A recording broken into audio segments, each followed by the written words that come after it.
Bonjour, bienvenue sur Je suis né 3 fois. Je suis avec Michel Mochet, écrivain, chercheur, animateur d'ateliers en calligraphie et bien d'autres choses. Il y a quelques temps, je lis un texte de Mikhail Omrama-Ivanov qui nous dit « Le passé engendre le présent engendre le futur ». Et j'ouvre ton livre et je me dis « Mais c'est incroyable ». Michel Mochet, il parle comme Mikhail Omrama-Ivanov. Alors je me dis, moi j'avais que la phrase de Mikhail Omrama-Ivanov, mais là j'ai Michel Mochet en chair et en os. Alors il va nous en dire un peu plus. Il nous dit qu'effectivement il y a un flux continu et le bon sens nous montre bien que sans le passé il n'y aurait pas de moment présent. Et le titre de son texte c'est « Seul l'instant présent existe ». Est-ce que tu peux nous en dire plus entre ce passé, ce présent et ce futur? Alors en fait, ce qui est important là-dedans, c'est de comprendre que ce temps qu'on est, nous, en train de vivre ici, dans ce monde-ci, dans les plans plus subtils, ce temps n'existe pas. Donc dans les plans subtils, il n'existe que du présent. C'est-à-dire c'est le présent, c'est instantané. Et la conscience, notre conscience, travaille au présent. Elle ne travaille ni dans le passé, ni dans le futur, elle est toujours instantanée. Mais ceci dit, nous qui sommes là, les pieds sur terre et bien englués dans ce monde matériel et ce monde lourd, physique, là, nous avons cette sensation de temps qui fait que, effectivement, on a du passé, souvent très encombrant. Donc on passe notre temps à nous occuper du passé. Mais si je passe mon temps à m'occuper du passé, je n'avance pas. Je ne suis même pas au présent, je suis toujours tourné vers le passé et c'est très dangereux et c'est très inutile. Ensuite, il y a l'autre possibilité, c'est que je m'occupe toujours du futur aussi. Donc je ne suis jamais là. Soit je suis dans mon passé, soit je suis dans mon futur. Mais non, il faut revenir à ce temps présent parce qu'il y a cet instant, c'est seulement cet instant qui compte pour mon chemin d'évolution et mon travail sur moi-même. Donc finalement, dans ce que je comprends, le passé, il n'est pas souvent passé en fait. Il est un peu trop présent, le passé? Si le passé est trop présent, on vit avec son passé. Et si on vit avec son passé, on n'arrête pas de revenir en arrière ou de rester planté dans une douleur, dans un non-dit, dans une affaire mal comprise, dans un sentiment quelconque que j'ai vécu quand j'étais petit. Donc c'est vrai que si on va chercher dans le passé, c'est pour le nettoyer au présent. C'est avec ce que je suis au présent que je peux libérer le passé. Mais quelque part, le futur, il est parfois même pris dans des entraves comme le passé. J'ai une dame qui me disait, mais j'angoisse de mes futures vacances avec ma belle-mère parce que j'ai peur de comment ça va se passer. Donc finalement, c'est la même chose, c'est le même mécanisme. Je guéris mon futur au présent. Mais elle n'est pas dans le présent. Elle est dans un futur hypothétique et donc elle souffre déjà pour ce futur passé. Alors dans cette situation-là, on peut se demander comment en conscience on résout la question. Parce que c'est quand même embêtant de vivre dans ce futur des vacances qui devrait être un moment de détente. Là, en plus, ça devient encore plus lourd. Donc soit on accepte, soit on le change. On a le choix. Mais on n'a que deux choix. J'accepte, ce sera comme ça. Alors accepter, il y a plusieurs personnes, c'est important, tu l'as déjà dit dans une précédente vidéo et je voulais de toute manière te demander d'aller plus loin. Moi, il y a des gens qui me disent, oui, mais alors accepter, du coup j'accepte de subir. Est-ce que tu es d'accord avec cette phrase? Si il accepte en subissant, il n'a pas accepté. C'est ça. C'est pas accepter. Donc accepter, c'est ok, les choses sont comme ça, je ne fais rien pour les changer, mais ça ne me nuit plus. Alors est-ce que c'est facile? Non, c'est pas facile, mais c'est tout à fait possible de passer au travers. On revient à ça. Ouais. Je passe au travers de cette situation pénible et douloureuse. Et je choisis de ne rien changer parce que c'est pas possible, mais du coup je n'en souffre plus, je passe et les loups et les chiens aboient, mais moi je passe. C'est intéressant parce qu'elle a fini par partir en vacances, Ouais. parce que le temps avance, et donc elle part en vacances un moment avec sa belle-mère. Et en revenant, je lui dis alors comment ça s'est passé. C'est vrai que j'étais... Oui. Et elle me dit, bah, franchement, pas si mal. Et elle me dit, bah, je me suis un peu inquiétée pour rien. Voilà. Pas si facile de ne pas s'inquiéter en avance. Mais tout ça, c'est ce que nous apprend l'enseignement spirituel.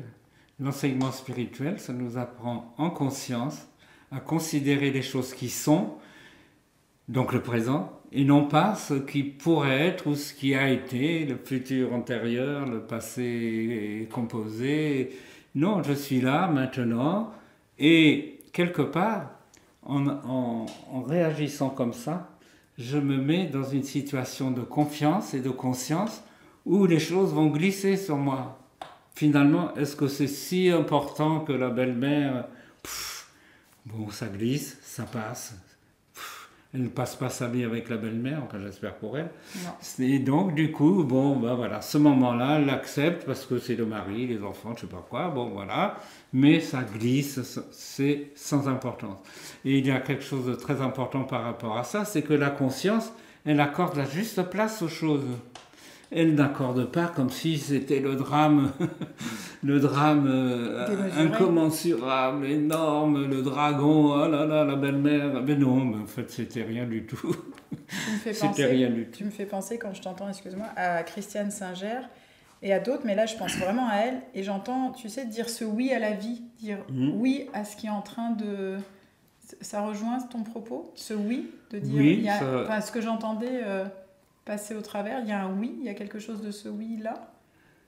Oui, c'est un oui conscient, c'est-à-dire c'est pas un moment où ce oui, c'est un état intérieur de paix, d'équilibre, d'harmonie.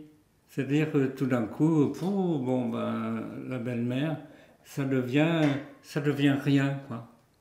C'est apaisé. C'est pacifique, c'est tranquille, on va passer au travers. Et comme je n'y accorde de moins en moins d'importance, ou juste l'importance qu'il faut, ça passe tout seul. C'est pas si facile que ça, mais c'est pas difficile non plus. D'accord. J'entends quelque chose de l'ordre de la défocalisation aussi, que parfois nous sommes centrés sur quelque chose qui nous décentre quelque part. Voilà. C'est ce que j'aime bien appeler ça, on ronge son os. On n'arrête pas de ronger l'os, mais non, mais laisse-le tranquille, il y a autre chose à faire que de ronger l'os. Et c'est vrai qu'avec le mental et l'émotionnel, on est souvent, il a dit ça, il a fait ci, ils ont fait ça.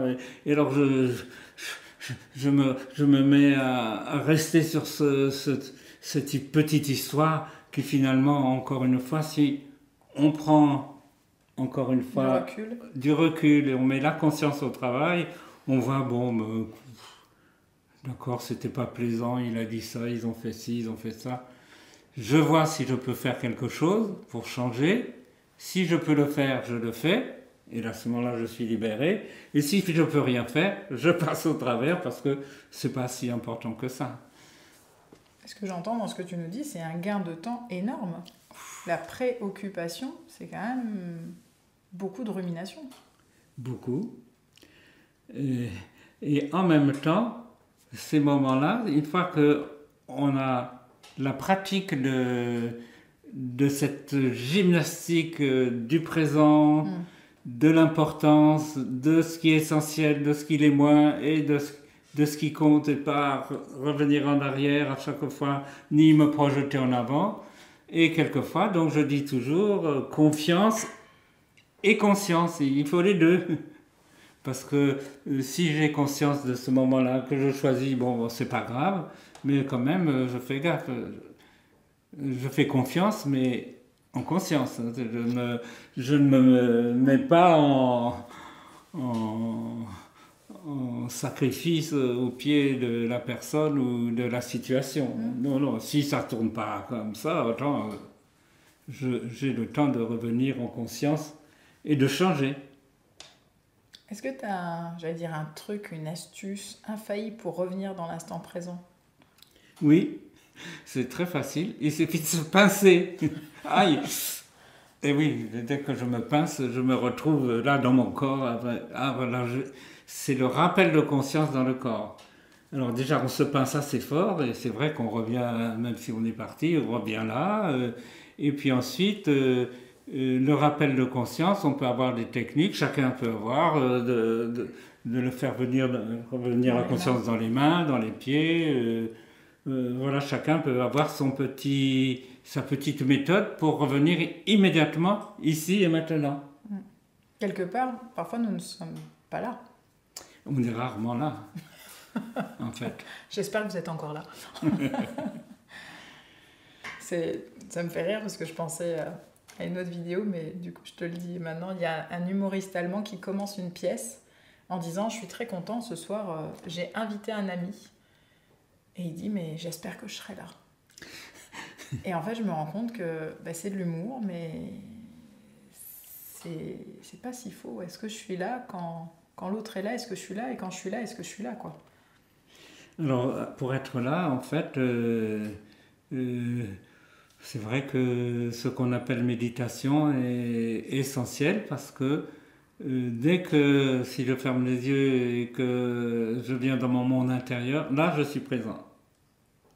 Et c'est ni du passé, parce que c'est pas vieux, je viens maintenant, et c'est pas du futur, parce que je suis là maintenant, j'ai mes pieds par terre, je me connecte à la mer, la terre, je peux être dans mes mains, j'habite enfin mon corps au présent.